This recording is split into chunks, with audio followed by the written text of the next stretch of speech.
Hey there. Today I'm going to go over the. Hey there. Today I'm going to continue to go through our new tier list with all of the three threat characters today. But because there are just so many of them, and I feel like I would get bored hearing my own voice just talk about them all, I've invited Josh, also known as Merzane, to join me today. My name is Nate, and welcome to the Gamers Guild. And you can imagine I walk off the screen or something, and now I'm back. Look at that. Today I get to be joined by Josh, who's become a good friend of mine over the interwebs and stuff. And we're going to talk about all the different three threat characters. If you have not watched the two threat tier review yet, or if you have just forgotten, these are what the different rankings that I have set up are and what they mean. So for S, it is basically you can put that character in any situation and they will do the job really well, just fine, etc. They can hold up really well just about anywhere. For the A tier characters, in addition to being seen in their own affiliation, they can be easily taken as a flex character to help fill out spots in different kinds of rosters because they are just one of the best characters at what they do. So typically a good example of that would be Hawkeye or Taskmaster, which you'll probably see soon. An average character who can help pad out the affiliation is typically what a good B tier character would be, while still also being useful to your overall strategy and roster. These are also characters that can be taken because they synergize really well with a specific leadership ability for out of affiliation purposes. The C tier characters are ones that are going to be a little bit below average, mostly because they lack in a special role or it's just a jack of all trades kind of model. But really, they just haven't found that place where what they do fits yet. Kind of imagine the core Spider Man before the Web Warriors came out. And then for D, a character that in most situations would be outshone when compared to other characters in the same affiliation and the same threat range in pretty much every situation. So, with that established, switch it over to the little tier list. So, without further ado, here is our list of different three threat characters. You may notice that we are missing 7 of them because they have not yet been released, and as such, I haven't really got to have much table time with them. And I can't imagine, Josh, that you've got to really, even in proxy games, play with the 7 unreleased characters very much. No, I played one game with Mysterio versus you, and he died, and I still think he's an S tier. I'm sure you do. Just that's where Crossbones belongs too, right? Crossbones belongs in the double S tier, but that wasn't an option, so I had to put him somewhere that you would agree with me. All right. So the process we're going to do here is we're just going to take turns placing a character, kind of why we think they're there. If the other person agrees, great. If not, we might try to convince them to place them somewhere else. So, Josh, with that, you want to start by throwing somebody out into the board? Yeah, sure. I think I'm going to start with. I'm just going to go in order in my brain on how it is on your screen. So Baron Zemo, All right. And where do you want to put them? A tier. Makes sense. I think I don't think he's top tier. I think he's really close to being one of the best in the game and almost deserves S tier. Um, but I think it's a little bit harder to. I think the other S tiers kind of push him out a little bit. Mm-hmm. But his reroll from Strategic Genius is stupid relevant. His insane maneuverability. I think he gets overshadowed by people like Angela and the upcoming Peter Parker in terms of how maneuverable he is. But charge steal rushes and extra moves and all the silly ways he can move around the table. Watching anyone else play Baron Zemo always catches me off guard. He's got a whole lot going on at 3. I think he's kind of for me, he's the premier comparison for is this a great 3-point character? And if they stack up to him at all, I say Yeah. yes. He's extremely consistent. He has his innate reroll, which is also a bubble, so it's going to help out other people. But then for 2 power, you get to reroll as many of his attack dice as you if you want to. and also can help him out on defense, although it's a little bit less relevant because you're only getting those 3 dice. But very consistent character. A little bit fragile because he does have that very basic 5 and stamina on each side and 3s across the board. But with that extra consistency, he makes it work pretty well. Oh yeah, I think it's kind of like a 3 with a reroll is effectively a 4, but then he also has a full reroll. I've considered him in Web Warriors, so he can reroll his skulls and give other Web Warriors more rerolls. But I'm too control oriented. I think that's his primary downfall is he does not have a control element built in. If he did, he would be easy S tier, maybe even double. Like if there was room for a double S tier, actual double S tier material.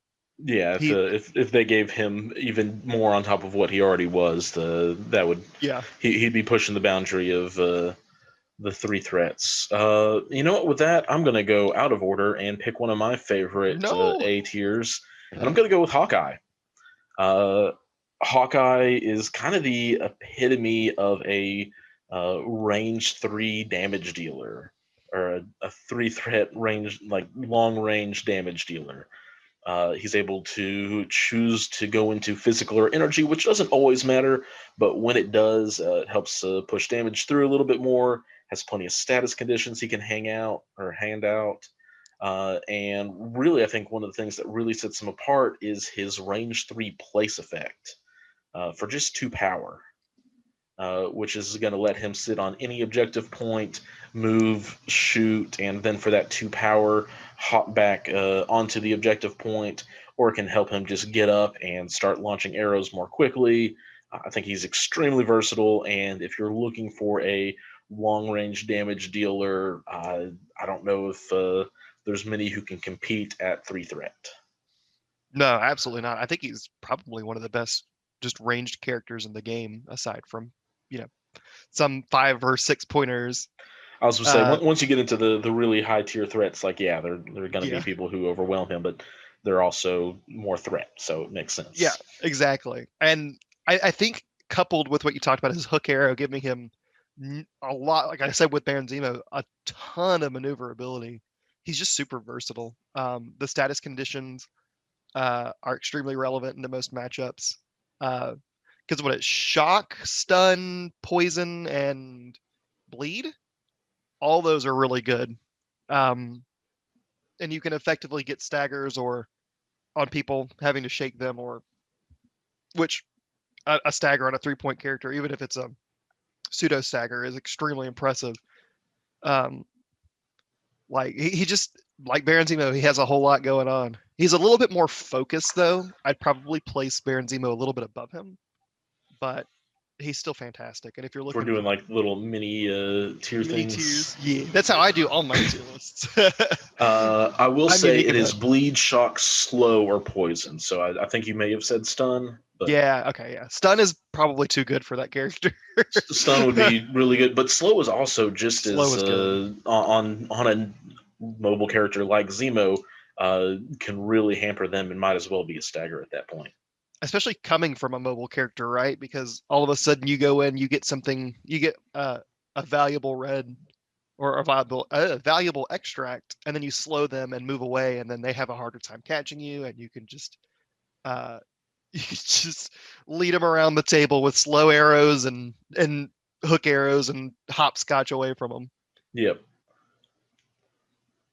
I think I totally agree with him as an A tier though. He's fantastic. Yeah, I think it's hard to place him much of anywhere else. And with that, are you still going to go in order with your boy? Yeah, obviously. So Crossbones. I love Crossbones, and I'm going to put this with the caveat that he is absolutely, literally one of my favorite characters in the game. But I think his home is C tier. Okay. That may change with Sin because she's got some cool support for him. But really, you don't see him very much outside of affiliated lists Hmm. because so many 3-point characters are so packed with good stuff and they're so important. Um, Personally, I think the game is sort of played at 3 points. A lot of your 3-point characters are the big flex characters that make a huge difference in your game. Yeah, it's Uh, definitely one of the most contested spots in a roster. Exactly, and there's so many of them. He just has a hard time keeping up with a lot of the big boys there. But he does his job super well. His job is to sit on a point and hold it and keep people off of it. So in Criminal Syndicate, he's amazing. In Cabal, he's pretty okay. You're not scared leaving him on a back point. Hmm. But he doesn't have the threat range to really assault things in an aggressive game. His survivability is fantastic versus most things, but if you put a good Mystic or Energy attacker, he's a little easier to down. Yeah, Um, the two energy defense dice and Mystic defense dice do definitely let him down a decent bit. He does have that invulnerability, spend a power, ignore a damage, which is huge, frankly. But definitely, still, when you're only getting to roll two energy dice, uh, any of these big energy attackers, even a character like Hawkeye, could come in and just ruin his day. oh yeah. And if you get him in the right spot against the right team, he can be a monster. We had a demo day recently, and he ran all three demo tables that he was on Hmm. because people weren't putting the right things in there to deal Yeah, with him. and once he gets going, he's hard to stop because starts getting enough power to just loop the haymakers, and then he has his doesn't he have a range 3 for his spender that lets him place within one? Yeah, his spender is a range 3 power that places him, and if it's a size 2 or less on a wild, he can throw them. And I think he places after the throw, so Yeah, he can scoot real far on the right turns. It's hard to get to that point, and it's hard to justify moving him once you get him where you want him. And you don't yeah. usually need more A power. real big thing is mobility, and we kind of see this with Zemo, Hawkeye, and you'll probably see it with others. A lot of the importance here is characters being able to not have to spend a move action later in the game, so they're able to get the most out of their superpowers and action economy.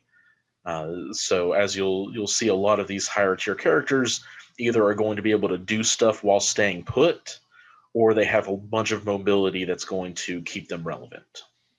Yeah, because a thing that I think a lot of people don't think about is numerically, you're going to have 12 actions a turn or 12 actions a game per character outside of extra effects Hmm. like cosmic invigoration or all you've got. So you want to maximize where they can use actions that will be relevant, and movement is typically not as relevant as an attack or uh, It's not going to it usually change the game state as much, yes, for sure. affecting opponents' characters is typically better than affecting your own if in terms of game state.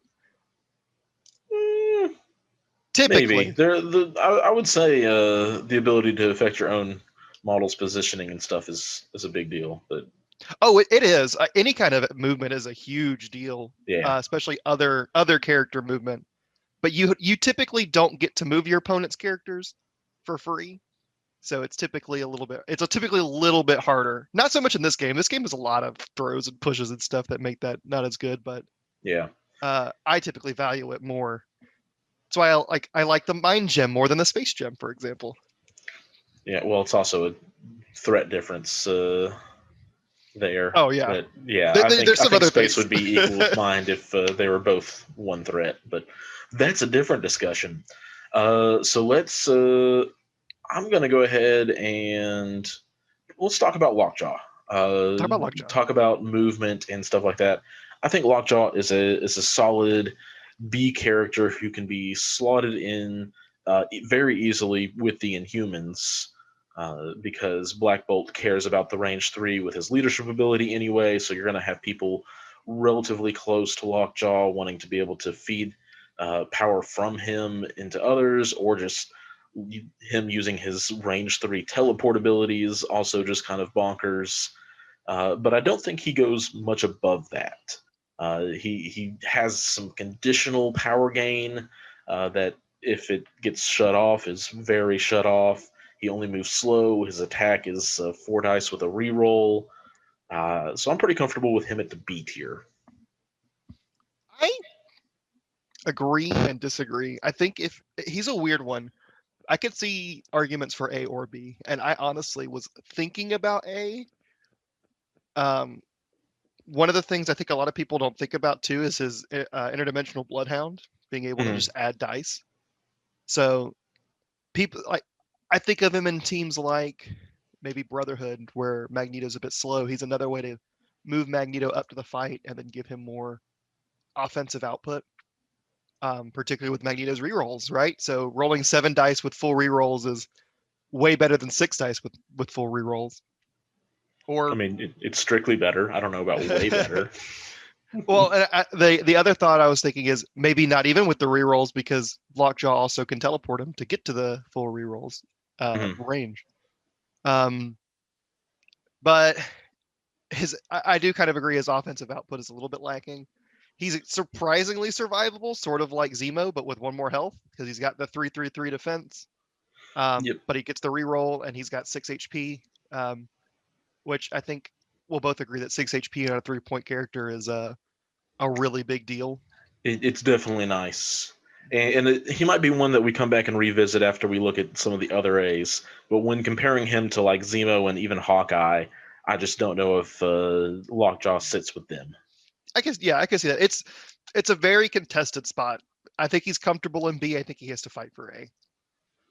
All So right. I don't disagree with your placement. I'm sad by it. He's a good boy. He is a good boy. All right. What else you got? Um, well, I'm gonna skip order this time because I think we've got a good mixture in the middle. So if you'll go for our first S, I'll go for our first D, All and right. I'm gonna choose Bullseye. All right. Tell me about him. So I think Bullseye is mediocre at best in his one affiliation that matters, Hmm. Criminal Syndicate. Um, I think outside of that, even in Cabal, you don't see him. Uh, he's got low offensive output. He's really squishy. Um, he's got decent range, but it doesn't matter because it's so low offensive output. And Well, isn't his range really isn't that high either? It's range 3 and a range 4, I think. yeah, not the most impressive. Uh, Yeah. so we talk about like a jack of all trades, master of none. He's like a jack of no trades, master of none. Uh, he doesn't do anything well, and he doesn't do any one particular thing better.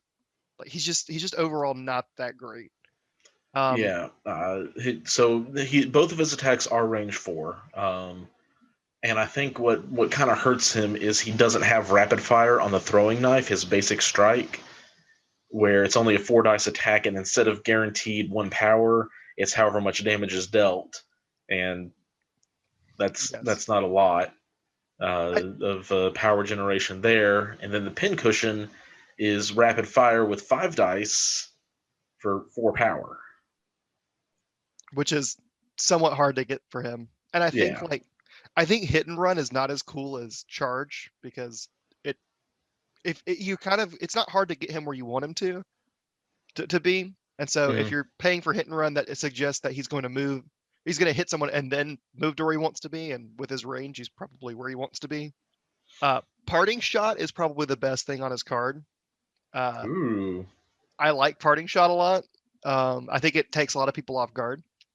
Hmm. Um, but I think if I made any change to him that would make him immediately better for me would be to make I never miss worded to where it says that the attack does 1 damage rather than the superpower. So in Cabal, he would always be a guaranteed 1 damage because he would and gain a power because then his throwing knife would give you a power because it's the one dealing damage and it would pay for itself. And then in Cabal, it would be a net 1, uh, giving him some Yeah, decent you building would get a little potential. bit more going. I'm of a similar mind. I think personally, I think I never miss. It's the one unique thing going for him, being able to like, oh man, I didn't get that 1 point of damage in. Bullseye is able to kind of get the putt shot in regardless. Kind of in the same way, a lot of characters have a throw uh, that is like, man, I didn't deal that 1 point of damage, but I can throw you into something else, and you get that 1 guaranteed point of damage.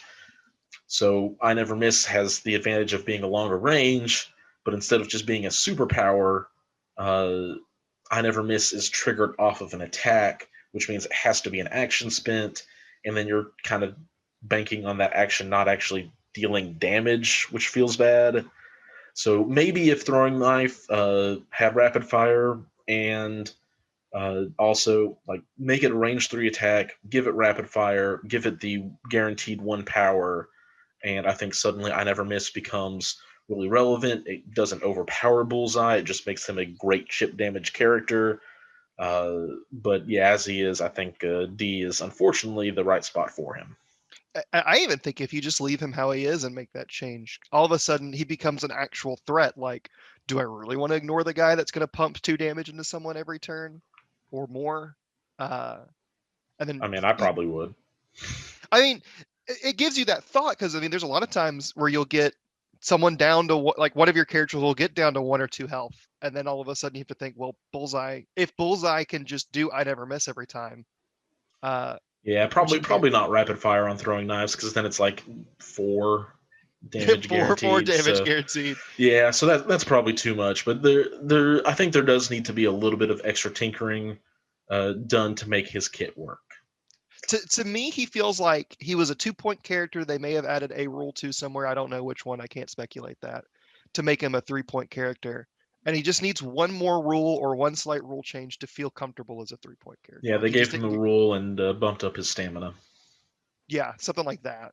Yeah, I think a little bit will go a long way with this character. He just needs something. that's fair. And to go on the opposite end of the spectrum now, I'm going to go ahead and throw Valkyrie up into the S tier. Uh, Valkyrie has one downside, literally one, and it's that she can't modify her defense dice. She rolls her threes and is a pretty on par with the average 3 threat character on defense, except she has 6 health on her healthy side. And for some reason, that 1 stamina can just make all the difference in a game. Yep. But otherwise, she kind of has it all. She has a charge, which will kind of give her the extra mobility she needs to be a super offensive character. She has a size 2 throw, terrain, or character. And what makes her so valuable with those 2 superpowers is she's able to do either one of those from turn 1 because she's an Asgardian and just gets that power innately. And then additionally, she has a superpower that's going to help her modify her attack dice. Her strike is pretty basic, but then you get to add that in there. It makes it above average strike. And then her spender costs 3, 7 dice, but then on a wild it gains flurry. Just means that she can really pop off. Her damage potential is low because I mean you can just whiff, but even then you have that throw as a backup there. And when she pops off, I don't know if there's a character who can really quite match her, except for maybe one 4 threat character, and then obviously some of the higher ones. But outside of one 4 threat character, I think she has the highest potential damage output for the lower half of the threats. Oh yeah, I don't think there's a single outside of maybe if you want to consider Dune Prophecy in there, which she also takes Dune Prophecy pretty well. Yeah. I don't think there's a single 3-point character that can outmatch her single target damage potential. I don't think it's outside of the realm of possibility with a good roll to like 1 round a Hulk or a She-Hulk. Uh, she, especially when if you start getting crits and Warrior of Legend, her dice modification involved. Hmm. It's not hard to roll a strike with Warrior of Legend and get 5 successes Yeah. sometimes, or Uh, 6 because you rolled a crit. yeah. So she's very similar to Zemo on that front, where if you spend 2 power, their strike should net you 4 to 5 hits, which is insane. But it's just also kind of how it ends up with their modification and things working out well for them. So, in your opinion, I've put Valkyrie up here at S. Uh, she and Zemo are very similar. Zemo's a little bit more mobile. He's a little bit more defensive. What does Valkyrie squeak out over him that makes her S? I think she's the example of what I was talking about earlier. I don't think she's quite as maneuverable. I think her potential damage output is higher. Her average is a little lower. But the thing that really shines is her ability to just throw things every turn. Mm-hmm. Like I said earlier, I think enemy displacement is huge. I think it's a really big deal. And Zemo can't do it, and Valkyrie can do it every turn. She's one of the excuse me. And she's one of the few in the game that can throw every turn because of that, like you said, that two power generation for being an Asgardian. Yep. So being able to just turn one, double move to a center point somebody else is already on, and throw them off of it. Yep. Or yeah. sit on that point for the rest of the game and say, "Oh, you can come back in and try to kill me, but I'm 6 stamina and that's tough." And if you do damage to her, you just power her potential super damage backlash, and then as long as the player is playing well, you hold 2 power. So if your plan fails, you can just throw them back off the point and still score. Yep. She really is a jack of all trades, but she is also a master of some. Yeah, she is master of the damage output potential, while also just kind of doing pretty much everything else except for her lack of defensive modification. But thank goodness she doesn't have any. And she's still tanky, is the thing. She doesn't modify dice. She doesn't have a ranged attack, and she's not particularly quick. That's all. That's the only negatives I can possibly think. She does everything. She's got the charge, so she's still quick enough. Yeah, she is maneuverable enough that she is not hindered most parts of the game. Yep. All right, who are you throwing up next? I think I'm going to throw up. I'm going to go back in order. We're going to go for Doc Ock, and Cool. I'm going to put him solid B tier. That's fair. Doc Ock is another starter set character. Really? Sorry about that. He's the third one on this list. We've got Zemo, Crossbones, and now him. Yep. He's pretty okay. Like Valkyrie, he's got a throw. His is range 3. And I think it costs 3, which is the big downside to it. Yeah, but it's also able to pick up enemy characters at range 3. Yeah, I was gonna say it's worth it to do it from so far away. Yeah. A lot of people underestimate his strike. His strike has this really, I think it's the only one in the game that does it. There might be one more now.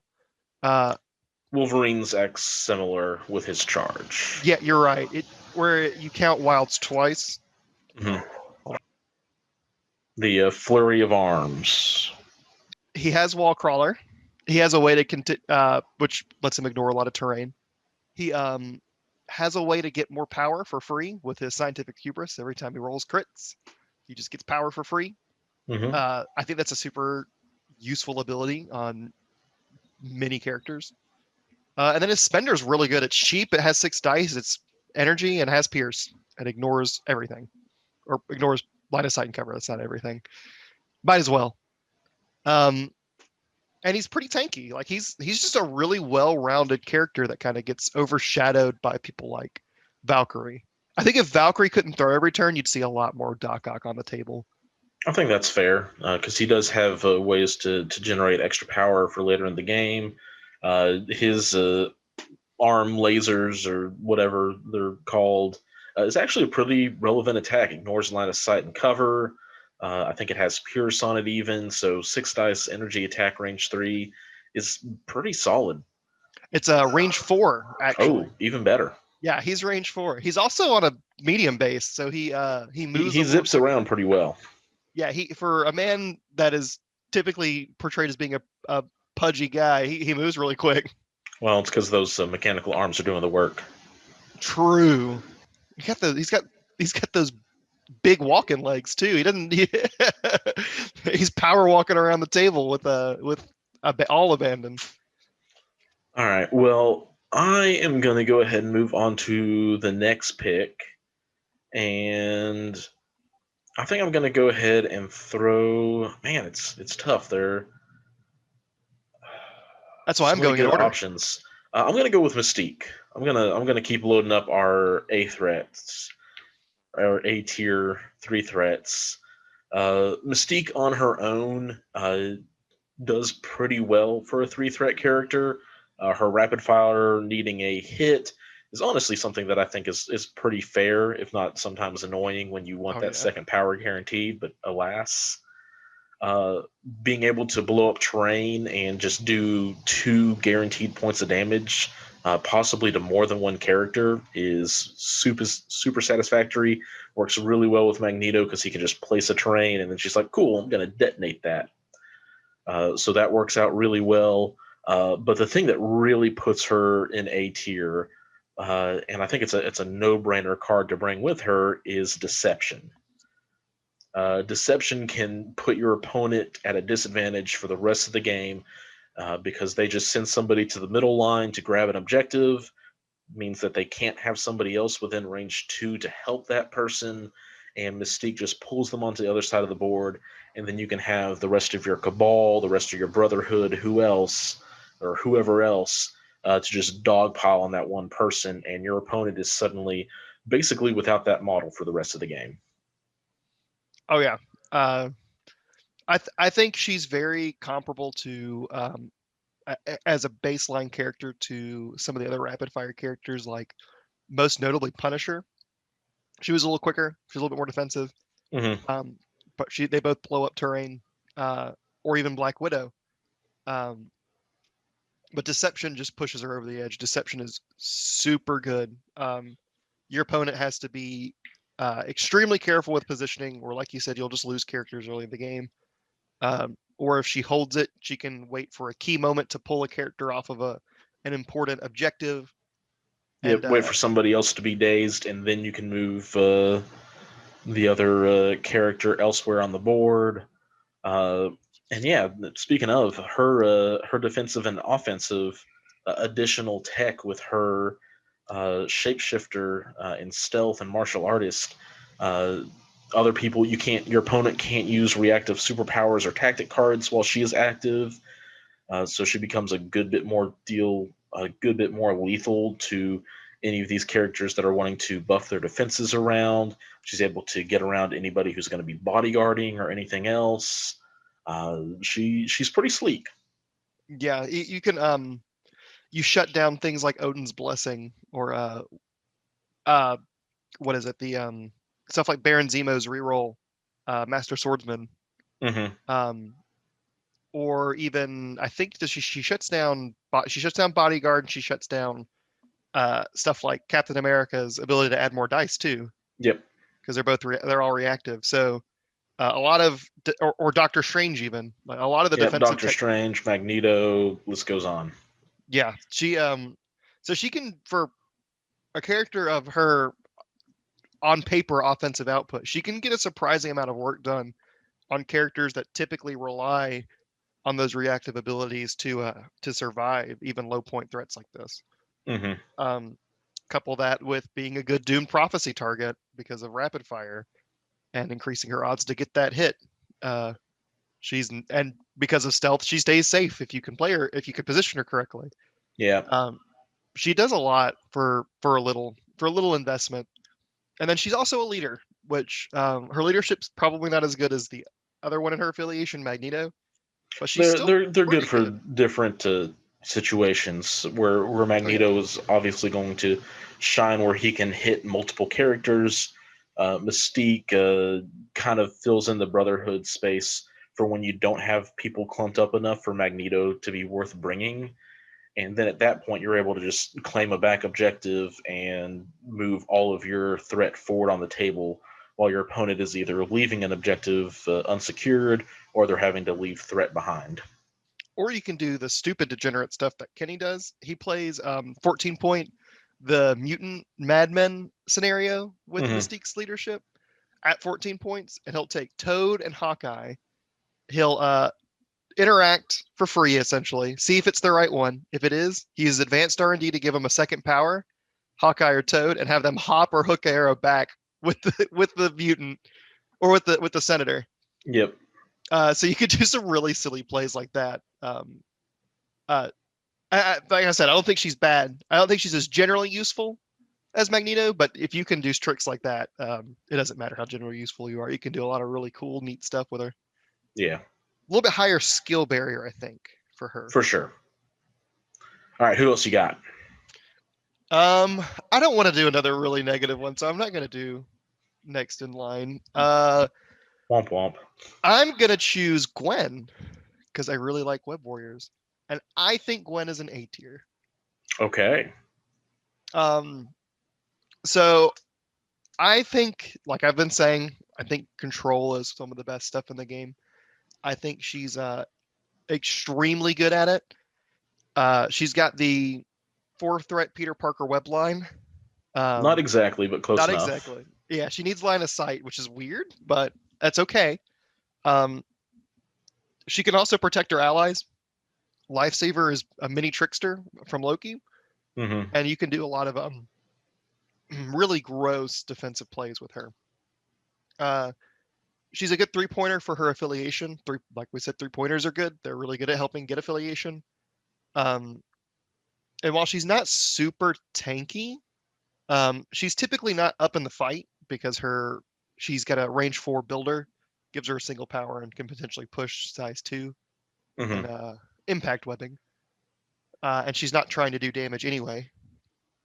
So she kind of does all her work from the back and doesn't really need to be hit. And if you're hitting Gwen, you're not hitting people like uh, Miles Morales or Venom or other big threats that the Web Warriors can take. And you're just giving them free opportunity to get work done in her stead. So I think she's one of the better 3 points. For the fact that like Valkyrie, she can do web line every turn. If she does a move and impact webbing, she has 2 Hmm. power, and she can move any character. Unlike Valkyrie, Valkyrie can only move size 2. Gwen just has to be able to see them, and she can move them the same distance. Yep. She's got a lot of control, and because her control element doesn't actually cost an action, if she has some power built up, she can really use it to great effect. Her attacks are really, honestly, all pretty good. Her first one gives her a lot of versatility depending on what her first action taken is. The what is it? Web shot. Her second one, this guaranteed 1 power. Impact webbing. Impact webbing, guaranteed 1 power, guarantees other stuff to be able to go on. And then her spider technique, or is that her first one? The first one's mixed spider technique, and then her spender is freestyle beatdown. Freestyle. Got it. So many different names and stuff. I know what they do. I don't remember what they're called. This is all from memory too. I told But you I yeah, love the this web one being warriors. able to deal damage and then throw a size 3 character, or if the target is a size 3 character, get a short throw out of it, really makes her potentially a solid offensive character if you're able to do that into the spider technique and roll 6 and then 7, or is it 7 and 7? It's 6 and then 7. 6 and then 7. Not to mention the all you webbed up turns, but even out of affiliation, which is really basically if you're in the A tier, you can easily be taken out of affiliation for what you do. And really, I don't think there's any other 3 threat that is going to be capable of what she is able to push out. And since you put her up there, I'm going to talk about the next character, and because she works really well in that affiliation, and that's Storm's X-Men. Now, Storm herself is a pretty whelming character. Uh, Fair. yeah, she has her own pseudo stealth, which is really stealth, but it's not named stealth. So things like Marked for Death and other things won't work get around it, which is kind of nifty. But otherwise, she seems very similar to Iron Man, which we'll tackle soon enough, which is not a good thing, really. No. But there are 2 things that distinctly set her apart from Iron Man that I think are able to give her that little bit of a boost. One is she has a throw. Being able to maneuver your opponent's models. You've heard us talk about it. Now you'll hear us continue to talk about it. It's extremely valuable. It's a little bit expensive and all that, but being able to have that effect is extremely powerful and worthwhile. And the other is she has a really nice leadership ability. Being able to provide cover for all of your team is really good, turns out, getting a guaranteed block. As well, the additional bit of free movement, the leapfrog movement, can really help characters in and out of affiliation out really well. The bigger the base size, the better. But then there's also characters like Gwen who can really then begin to abuse her spider technique with that. Oh yeah. She's such a weird case because, like you said, she's such a whelming character. It's a perfect way to put her.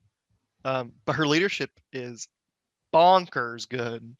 Um, I think that on a better, if that leadership was on a different character that was a better character, she'd probably be, it'd be hard, or with some better abilities anyway, you'd be hard pressed not to put her at an immediate S.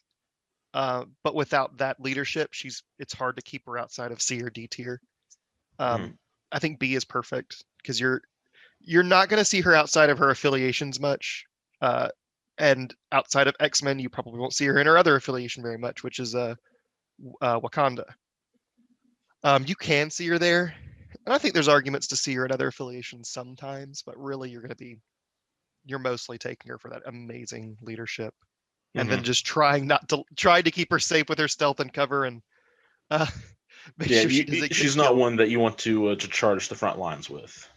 No, she's gonna sit on a back point and occasionally throw a shock out, throw people away from her or off her point, um, and hope that her team can get it done. Yeah. No, she with her leadership, she's able to provide some decent little bit of cute support. If basically once she gets dazed, she'll have a bunch of power for a turn. She'll spend it to increase either her area attack or her beam attack and get a little bit of work done. But at the end of the day, I think B is a pretty safe spot for her. Absolutely agreed. And now I get to pick, and I think I'm going to choose one that we'll finally really disagree on. And I'm going to pick Proxima Midnight, All right. and I'm going to put her in the C tier. Oof. All right. Tell me why.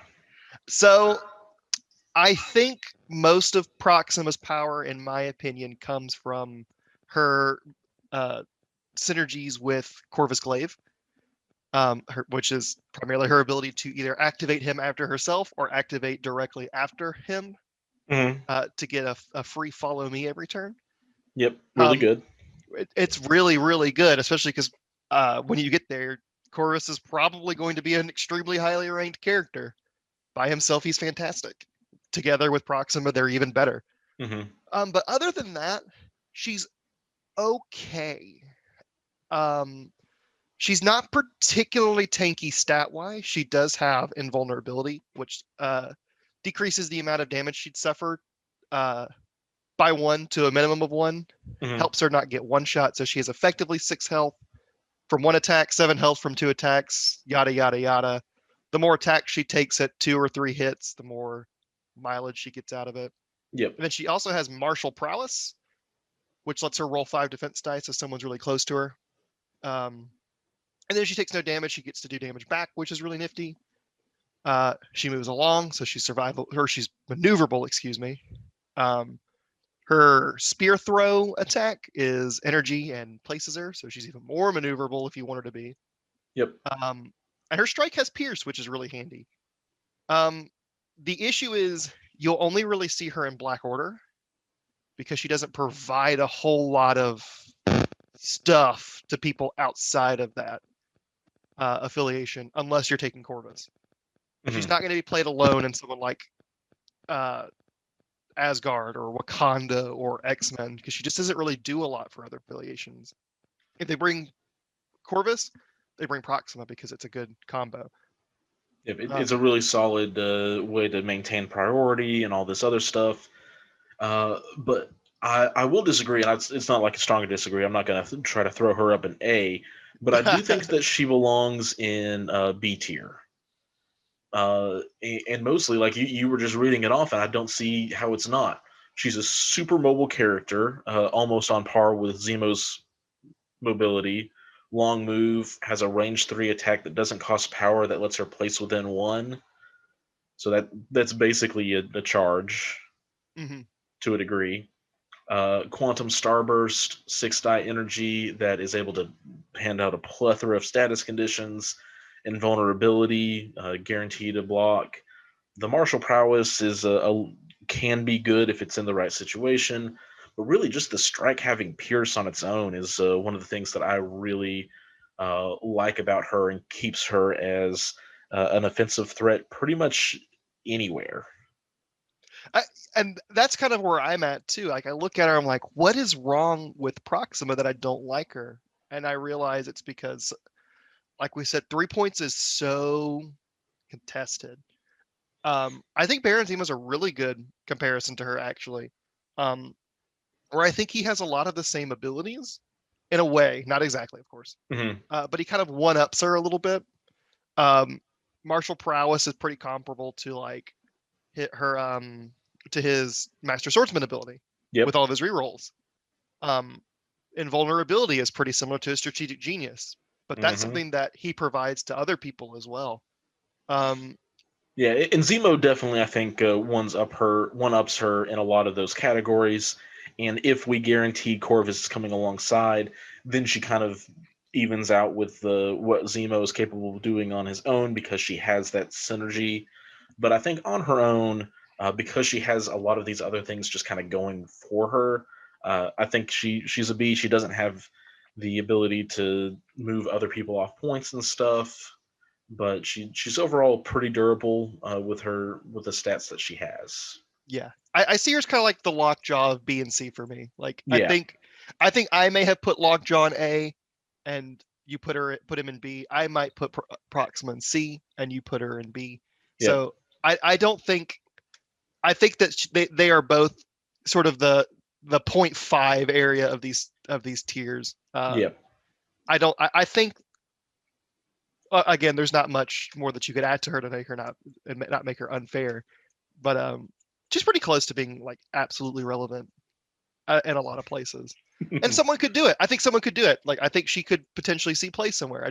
I haven't yet. So Yeah. that's my She's decision. kind of tied to Corvus with that wife of Corvus Glaive, uh, for better or for worse, because I think she is a completely viable 3 threat character on her own. As Crossbones can absolutely do work and start to run a table if he gets to begin to pop off. Proxima's in a similar spot, but because she is so often taken with uh, her part B, it's hard to see her on her own. Yeah. Well, if you took her, I'm gonna help fill out our curve a little bit more here, and I'm gonna throw Groot up in C. Groot has a fantastic tactic card that's going to be able to heal multiple people. He has a fantastic partner in Rocket Raccoon, being able to help protect him most of the time. It's a little bit of a liability because if you throw Groot into Rocket, Rocket doesn't stand much of a chance because Groot is size 3. But otherwise, Groot is another character who's just not going to do a lot on his own. You'll see him taken in Guardians and with Rocket. So he's not at that D tier where like there's no like pretty much you can find somebody that's going to fill the role better. Uh, he does have some very special things that he's going to be able to do well, but the lack of other things, his short movement really hurts him. Uh, his big spender is a gigantic amount of power. He can heal himself, but he's also usually not worth targeting down unless you're really just trying to get at Rocket. In which case, a throw from Groot to Rocket is the way to handle that anyway. Yeah. I like that we're hitting both of the sort of couple characters back to back. Um, and I think like you hit on, I think he's a little bit better when you take him with the Rocket. Like he's got good things going for him. I like him. The only time I like him outside of affiliation is probably Criminal Syndicate. Criminal Syndicate loves people that can sit on a point and just continue to sit on the point forever. Him being able to heal himself and heal allies helps him do that. Mm-hmm. And having 7 HP on both sides is really crazy. He is extremely hard to kill. But that's really it. That's all he does. Like, he doesn't move very fast. He doesn't hit very hard. He has a hard time building power to use his big spender. And then like Root is his really special thing that you don't see a lot of other places. Yep. And it's good, especially if you tie it to Loki and have a double tax on people's Superpowers. But again, he doesn't really have power to do it. But yeah, the way he's getting power is if people are attacking into him, and so really, I guess Groot is reliant on what your opponent is doing to a degree. And he's going to spend a lot of that power that he gets from being hurt on healing himself. So he typically just doesn't have a lot to play with unless he gets dazed, and you don't want him dazed because, like in Criminal Syndicate, you want everyone healthy. So if he gets dazed, he can start doing a bunch of cool stuff. But at that point, he's not really worth it anymore, unfortunately. He's too slow. Too much of a big. He's too big and too slow to really get to places to spend all of his power when he gets it. That's fair. All right, sir. Throw out another. Let's talk about another B tier once I figure out one. Let's talk about Punisher, because I like Punisher a lot. All right, you know what? I'm gonna join you, and I'm gonna throw Black Widow in the same spot. That's fair. I think that they're pretty similar. I think Punisher, Mystique, and Black Widow are 3 of the most similar characters in this point bracket. Yep, and they'll have Sin soon to join them. Yeah, Sin will be pretty cool. Well, I have to see more Sin before I make that distinction. That's fair. But I think that Punisher is the perfect in between all of them. He's got the guaranteed rapid fire like Black Widow. He's got the blow up terrain like Mystique, and he's got the out of action movement like Sin. I think that he is like all of them. He's a very good Doom Prophecy target, particularly because he can move himself into position to do it. One thing a lot of people forget about, or in my experience when I played him, that they forget about is his punishment tokens, or whatever they're called, the vengeance tokens, where you can spend them to add dice every time you murder other people. One of your team is murdered. Yes, one of your team is murdered. So you can get a 10 dice aim shot, which would be a range 5, 10 strength physical attack with pierce, and if it does damage, it slows and stuns. A lot of people forget that he's got that kind of flexibility, and then if he doesn't kill, he can typically it's not that hard to spec ops trading in, do his free move, and then blast him a couple times with his rapid fire attack to finish the job. He's really solid. He's unaffiliated is probably his biggest weakness.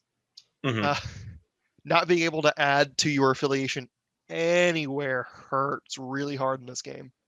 It's what kept Peter Parker Spider-Man at the bottom of tier lists for so long. Yeah, not having an affiliation, and because even the characters that you usually will flex into a spot will probably fit into another affiliation that's in your list. So like if you're running the Cabal and Brotherhood, well, yeah, you're going to bring Mystique because she works well in both of those. But then you're also going to have Zemo, and he can easily slot in with the Brotherhood, giving some extra rerolls going on. But he also stays in the Cabal really well. So a lot of these characters are just going to be able to slide from one roster to the other pretty well. And just not having any affiliation is a damper. Yeah, I think you'll see him tacked in with Black Widow a lot and dedicated Widow bomb lists, as they're called. Widow is an irrelevant faction in Avengers, which people can argue whether or not Avengers is relevant. I think being in any affiliation is relevant. Yeah. And they're not Spider Foes level, so I think that's something. She can sort of get the Spec Ops training with Avengers Assemble. She's got stealth like Mystique. Does she have martial artists? I can't remember. I think she has parting shot instead, but I'll double check real quick. Either way, she's pretty defensive. Just a parting shot. Interrogate's a nifty ability to get an extra point every turn. And I haven't seen anyone do it yet, but I have been really intrigued to see someone do a squad based on Widow's Kiss. For those who don't know, it's an energy attack with that costs 3 and has 6 die, but she gets an additional die for every special condition the opponent has or the target has. I'd love to see people build around just stacking conditions on people and having Black Widow pop them one by one with really big dice attacks. Yeah, she does lose martial artists for the parting shot, which is fair. That would be a lot of value if she got a lot of defensive tech there. But yeah, I think Black Widow is probably like half an inch better than Punisher, only because she's in an affiliation. If Punisher was affiliated, I think they would be probably literally on par with each other, because I think their skill set is just that good. That's fair. And the next, I'm going to start rapid firing because this is going so long anyway. And I'm going to put another duo, and I put them both in B, and that's going to be Ant-Man and Wasp. They could probably be higher on this list if they synergized better with the Avenger affiliation. Granted, Wasp can go into A-Force really well. Feeding her power lets her do all sorts of stupid stuff, frankly. But both of them are just really unique characters because they are so stupid mobile between their attacks that just let them change back and forth between forms, which is a range 1 place. Wasp has a spender in her tiny form that's also going to let her advance medium. Ant-Man in his tiny form just gets a range 3 place effect for no cost. And they both hit relatively well. Ant-Man more so than Wasp, but Wasp also has a size 3 terrain throw. And is ranged. More so ranged than Ant-Man. Ant-Man has to be within range 1 to get his for his yeah. Wasp has range 3 on her normal strike, then range 2 on her tiny strike, and range 3 on her spender. Where Ant-Man, I think, is a range 2 beam 3 and then a size 1 or a range 1 on his tiny side. Yeah. Personally, I put Ant-Man in B and Wasp in C. I think Ant-Man's a little bit more mobile, a little bit harder hitting. They're both the exact same survivable, so that's not a thing. Yeah. But I think that helps him a little bit more. For me, I would have put Wasp potentially in A tier. B tier, maybe, most likely though, with him. Had she been the only 3-point long mover with flight for A-Force to drop off She-Hulk, unfortunately another character took that spot. So she's a little bit harder to set up than the other one. So that lost her a little bit of points for me. But I think she's not bad. I have never seen her do a lot in my games though, playing her or against her. I will go ahead and say that neither of them do particularly great work in Avengers, which is a little bit unfortunate because it's the only place Ant-Man's affiliated, and Captain America doesn't do much for Wasp as far as the leadership goes. But Wasp in Brotherhood is really great because they don't have an energy attacker. She has a throw. She's super mobile, so she can also fit into Mystique's team really well. And then Ant-Man, though, wherever you end up putting him, I've played him in Asgard a few times, and he can really just lay out a surprising amount of damage for this tiny little dude. I could see that. And fingers crossed for Sam Wilson having a really good leadership that synergizes with them. Yeah. I think if they've got a good Avengers affiliated but leadership bonus, I think all of a sudden they become much more relevant. Yeah, but even then, I think B is a solid place for them. They're both solid characters that are able to do good work that you can flex into squads depending on, like, hey, Brotherhood is really lacking energy, but they also want throws. Wasp fits that bill nicely. Absolutely agreed. All right, throw out a couple. What you got? Let's do a high and a low. And they're also kind of similar. Let's go Shuri and Iron Man. Yes.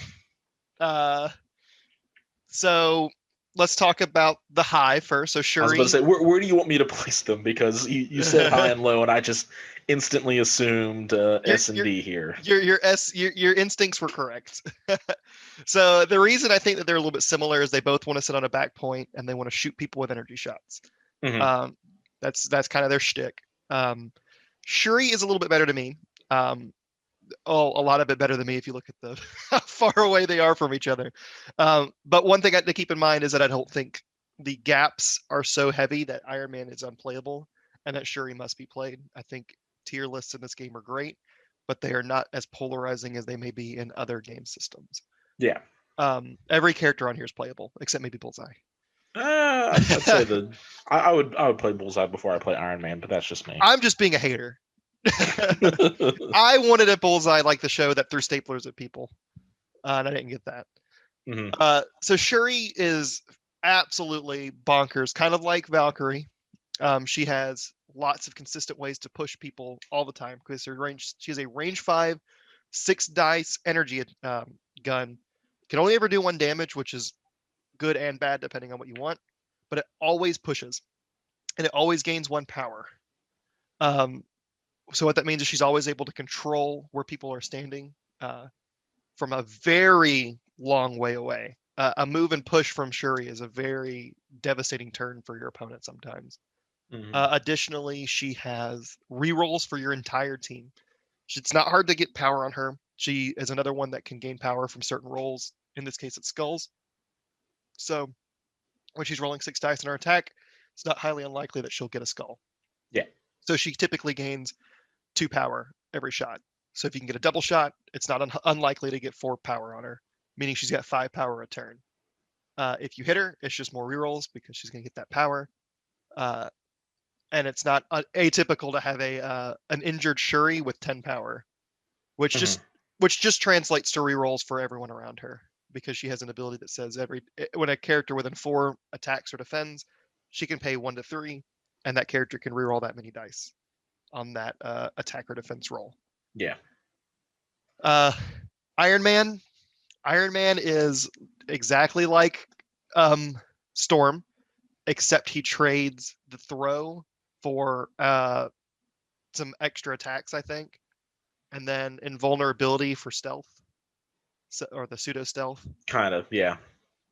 So he doesn't have a way to displace enemies outside of his range 4 energy attack, which has wild push, but on 4 dice, you're not that likely to get it. Like Storm, he can add dice. I think it's for 3 power, he can add 2 dice to his next attack action. Yep. But it's kind of hard for him to get to 3 power with a 4 die builder. On his injured side, he gains an extra stamina and also gains the Unibeam attack.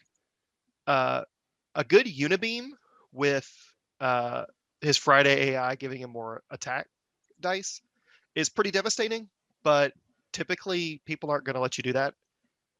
He's typically ignored. So and even then, it's a one-trick pony. It could be a very cool thing if you're able to get the combo pulled off and you're playing on a scenario where you're going to be able to hit 3 characters or something. It's absolutely worthwhile. And Iron Man is still a very fun character to be able to put on the board. But yeah. Oh yeah, I think he was pretty cool when Drop Off was around, because he's a good drop off target. Yep. He's pretty. He's one that may not die when you put him in because he's surprisingly tanky for a 3 threat with 4 physical defense, 3s on everything else, and the invincible Iron Man reducing damage. Yeah. And then a decent health pool. Oh, he doesn't gain a stamina on his backside. I'm sorry. No, he's 5 on both sides. I was gonna. One of the few Avengers that does that. Yep. So one of the things that I want to talk about with Iron Man, putting him at D, because unlike Bullseye, we don't have all the Crime Syndicate guys already up on the board that would kind of supersede him. If we look at Iron Man, he's in this area of he really is kind of a jack of all trades but master of none, which leaves him in this really awkward gap where whatever you're wanting him to do, he's not going to be able to succeed at it very well. If you're looking for, in the Avengers specifically, three threat, you're looking for a ranged damage dealer, you go with Hawkeye. Hawkeye is already one of the best range damage dealers in the game. He's able to put out the status effects. He's got additional mobility.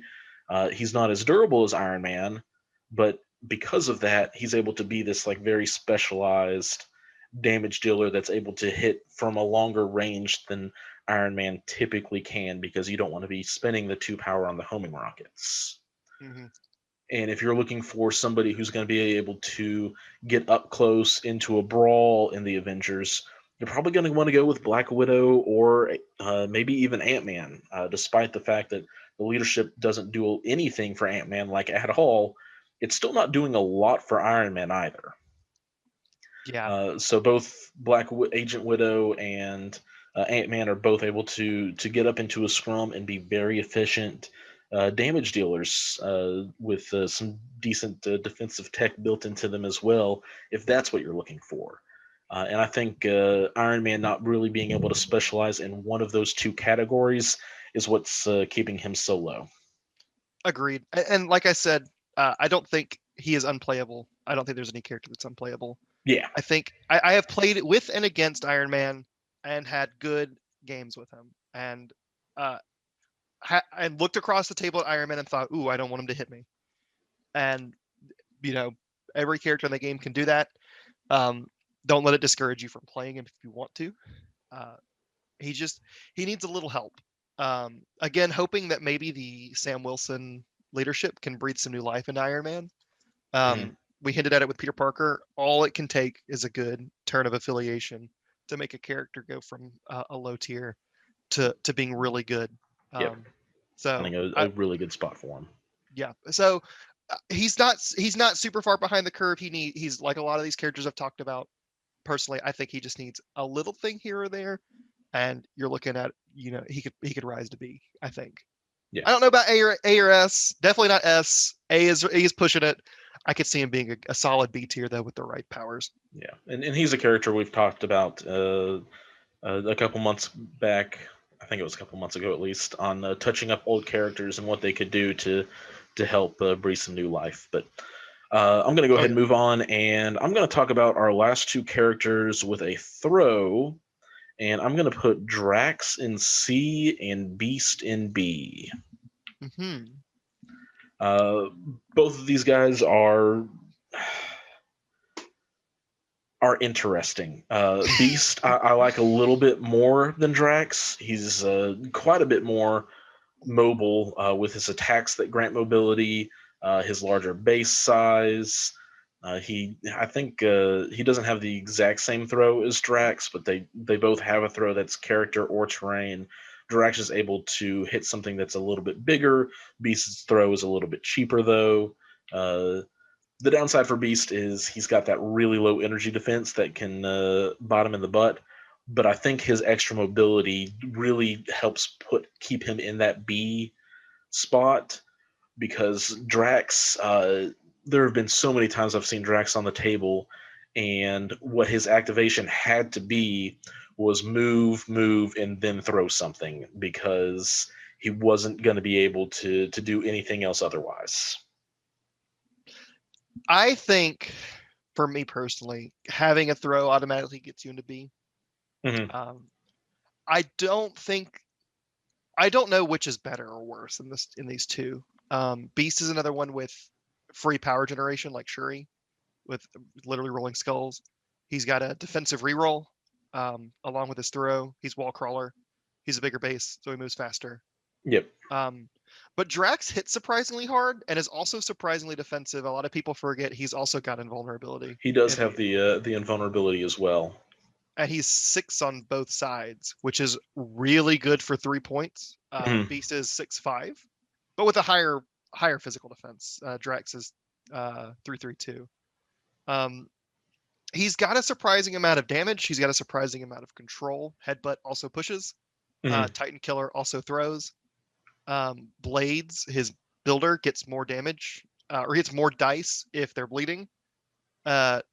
His Vengeance token gets him more dice. The issue that Drax has is a lot of people will just ignore him. So you don't get your driven by vengeance. You don't build power passively from people hitting you. So you have to build it yourself. And like you said, a lot of his turns will be move. Maybe he makes an okay attack and then can possibly throw. Beast probably doesn't have to do that. He can move farther, and his strike is a little bit further range at 3. And his spender is fairly cheap and can push and move himself. So I definitely agree that Beast is better. I do think that I think Drax deserves a B spot. I have played against Draxes that have ruined my day before. It's just he's definitely harder to work through, right? Like you have to hope that your opponent, you have to put him in a position almost like Crossbones, where your opponent has to do something to him to get work out of him. I think like the throw is definitely valuable, but if I look at his kit and I look at Crossbones' kit, I'd probably rather have Crossbones. Well, you can't just say that to me because I'll agree with you every time. Okay, well, how about let's look at Proxima then. If we look at both of these characters, Drax has one more stamina on each side. Both have the invulnerability, but Proxima is going to be able to do so much more damage just because the long move or the spear throw is going to get her where she needs to be and do stuff. And she will actually have the power to be able to do everything she wants, where even his headbutt costs 2 power. I can see that. I personally would probably want to take Drax more. Partially Okay. the control player in me. That's partially control player in me, honestly. And also because I acknowledge she'll consistently get attack dice out more. But when I do make attacks, I just like to roll a lot of dice. And Drax, if you line him up, can do that. He'll roll a lot of dice. My favorite crisis combination is Demon Hammers. So that should tell you everything you want to know about some of the characters. Roll less defense dice, roll more attack dice. Got it. I just want to murder people, and if Drax can get there, he can do the murder. He can do lots of murder. Lots and lots. All right, throw out. You want to cover the 2 leaders for us that we have remaining? Let's go Miles and Star-Lord. All right, where are we throwing them? I put Miles in the A tier, and I put Star-Lord in the C tier. Okay. Miles, I think, is a really good character in his affiliation. His affiliation bonus is really unique and very fantastic.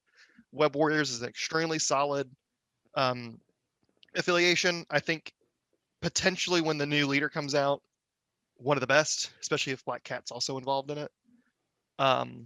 If not, maybe becoming, like super one of the best. He's also taken in other affiliations his Venom Blast attack that drops reds or extracts is extremely useful. A lot of the top tier strategy has started to kind of become this grab objectives and run and play very defensively, and he can help break that with his Venom Blast for free. You no longer have to kill a really heavy hitting character or really defensive character. You can just pop him with this. They drop all their objectives, and he can either move with his medium move and his stealth, or he can web swing away if he has enough power for it. Wall crawler is still relevant. His webline kick is a power 4 range 3 that gets better when he web swings in and is aggressive, which also throws size 3, so he can also displace enemy characters. Spider senses make him really defensive, especially in his own affiliation when he can reroll skulls and an additional. Contrast that with Star-Lord. So Star-Lord can take the power gem. I don't think he wants to. He doesn't have a lot of great ways to use it. The only thing he can spend power on is full auto, which is a range 4 that does a bunch with 7 dice that 7 dice, hand out a status condition for each wild you roll.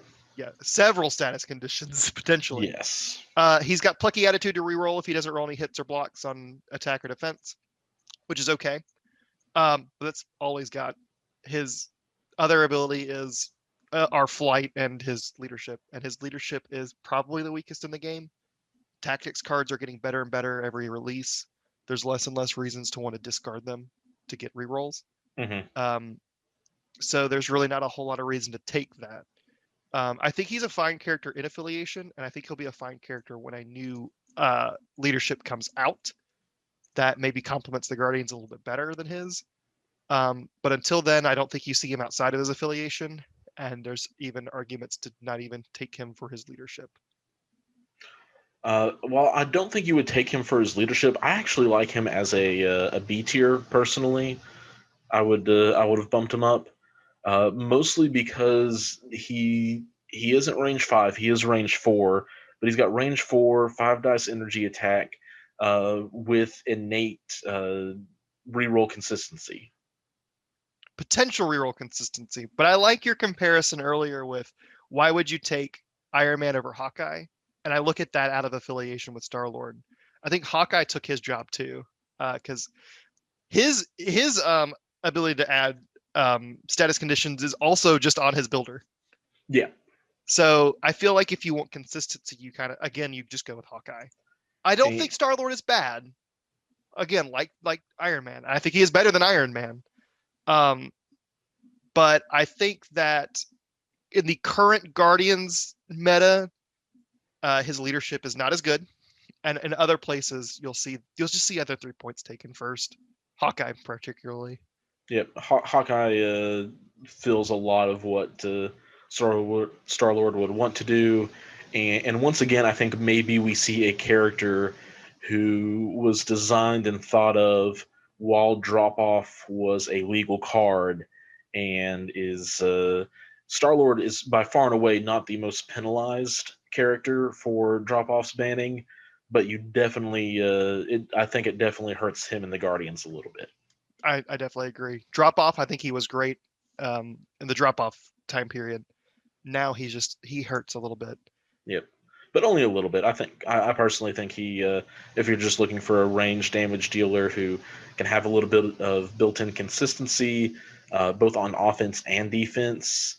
I mean, I've rolled no hits with Hawkeye plenty of times and shake my fist angrily at the sky. So, yeah, I've done the same with Valkyrie and just spent on Warrior of Legend. The most insulting, honestly, is spend for Warrior of Legend, roll 5 hits, and you're like, well, I got what I wanted, but not the way I wanted.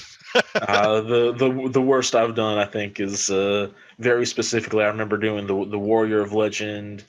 With the Dragon Fang, 7 dice. I think I even had a hammer on her, and I got 1 crit, like 5 blanks, and 3 blocks or something.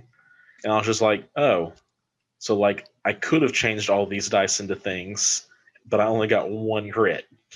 Or better yet, you roll like 5 dice and you roll 1 crit, 1 wild, 3 skulls, and you're like, oh, thanks. Ooh, that hurts. With Star-Lord, it's I rolled 4 blanks and 1 hit, so I can't plucky attitude.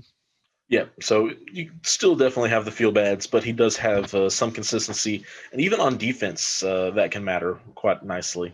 I think it's better on defense because shields are harder to roll. Yeah, that's and fair. with cover, you can end up getting an extra defense. So after the fact, anyway. Yeah. All right, so we've got 3 characters left. And I think that they go in 3 different tiers. What about you? I agree. All right. So my thoughts: Taskmaster to A. Agreed. Winter Soldier, I think, is the highest of our D tier characters. And then I'm borderline putting him in C, because his ability to get a free Seeing Red is, it's not free, it costs power, but being able to interrupt somebody's activation is huge with an attack. In Crystal, I'm right at that like C plus, B minus kind of area for her. I put her in B because she's the cheapest way to get She-Hulk across the table, and that's really good. And then she also stops people from shaking certain really annoying status conditions. Mm-hmm. And her Inhuman's ability to reroll for free is not to be underestimated. Yeah, Crystal has a very unique kit. Everything from her status condition ability to keep them pasted on there really well. Has access to area and beam attacks that are going to get her 1 power back guaranteed. With the reroll, flying. But because she doesn't have a lot going for her in any control elements, and really because of her innate reroll, her dice are also capped, so her spike potential is a little bit lower, is kind of what makes me want to put her a little bit lower on here. She does have some really great drop-off potential with She-Hulk, but a lot of other characters do as well, since A-Force is one of the widest rosters anyway. Oh yeah, there's so many people in that roster.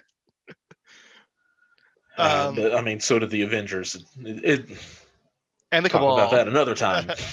To touch on the others, Taskmaster and Winter Soldier are similar in that they're rogue agents. Taskmaster's the close range, Winter Soldier's the long range. Taskmaster is also very defensive and has ways to hurt your opponent for hurting him, and also ways to shut down your opponent's rerolls with his mnemonic technique attack. Winter Soldier I put lower just because his offensive output is a little bit lower with his range 4 attack, or not his range 4, his power 4 attack, excuse me. And his maneuverability is okay. He's got Hydra Tactics, lets him get a little bit extra movement depending on your own character placement. Mm-hmm. He has trouble getting the power up though because of his 4 attack. 4 dice builder. So sometimes he doesn't get to do all of his cool tricks, and I think that's where I put him in D. Is I think if you're going to want to take either of them, it's for the rogue agent so that you can make an affiliation with a 3-pointer.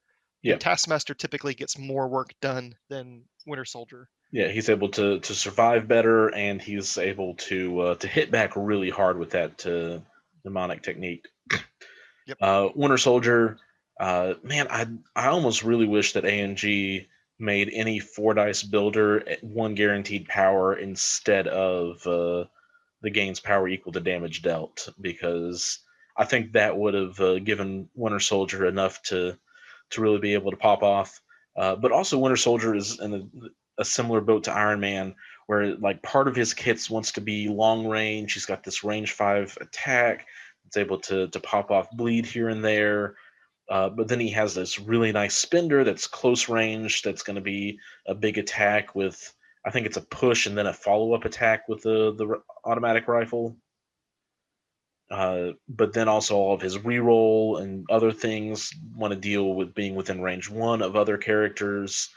And so he kind of has this, I can really do really okay here, and I can do really okay here, but his kit isn't built to be all in on one spot, where Taskmaster is like, cool, I've got martial artist, so my defense is going to be good. I get extra defense dice if I get attacked twice, so my defense is going to be really good. And he just kind of is able to build around that one central theme that makes his whole kit flow better. Yeah. Oh my god, I just had the biggest brain fart. It's all gone. He's another character too. This is something I was just thinking. He's another character because of the currently relevant Falcon and Winter Soldier. I hope Sam Wilson gives him some love and gives him something to be relevant with. Mm-hmm. There is the potential Avengers team up where you use till the end of the line with Winter Soldier and both Captain Americas because they both count for it. So, well, we don't know the official name yet of Sam's Captain America. I thought it was Captain America on the sales sheet, right? Maybe I don't know. I thought it was. I mean, I could be wrong. I'm totally willing to that say that could be fun. Which little bit of cheeky tech. Yeah, and maybe Sin came with a lot of, or is coming with a lot of Crossbones love. The buddy cop relationship between Sam and Winter Soldier might be a really good opportunity to bring some more of that kind of specific character love back into the game and bring him back to relevancy. Yeah. All right, guys, but that will do it. This is our thoughts on the multiple three threat characters. Again, we decided to not cover those that have been spoiled because we just don't have experience with them on the table. I remember so many people when we first saw Proxima Midnight's card thought that she was the most busted thing to have come out in the game, and here we are almost a year later, and while she still is able to definitely hold her own and do work with Corvus, uh, well, you can kind of see our thoughts on where she lands as an overall. But again, all these characters are totally playable, totally viable. Each is able to perform a unique function, and those that are similar, uh, Agent Widow, Punisher, are kind of just have a couple of different tricks up their sleeves than the other, which is kind of fun to see. Yep. And I think that the amazing thing about this game is, like you said, everyone's viable, and that's me talking from a competitive standpoint. I think you can take any of these characters and see success. Yeah. Even if the argument would be you could have taken a better character, your favorite character can do something. Yeah, your favorite character is still viable and able to do stuff, and which makes me really happy because Venom is one that isn't always perfect, but he can still do some absolute work. Yeah. But that will be for next Tuesday, where we'll talk about the different four threat characters and all of that good stuff. That is it for today. So, real quick in closing here, thank you all for watching. Please let me know your thoughts. Obviously, a lot of this is opinion based. There's no strict right or wrong answers here.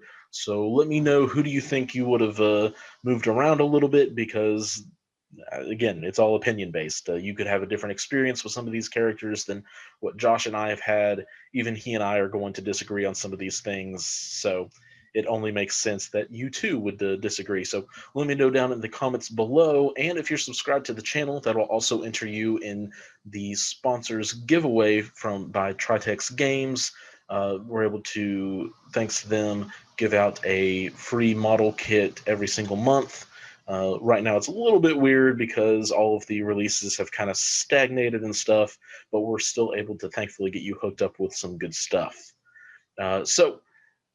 Thank you to them as well. Tritex Games, you can shop online with them, and if you use the promo code TritexGGCP5 at checkout, it'll get you an extra 5% off of all the Marvel Crisis Protocol products in your cart, which is really great, especially on the pre-order items, because you're already getting 20% off, so that stacks to 25% off.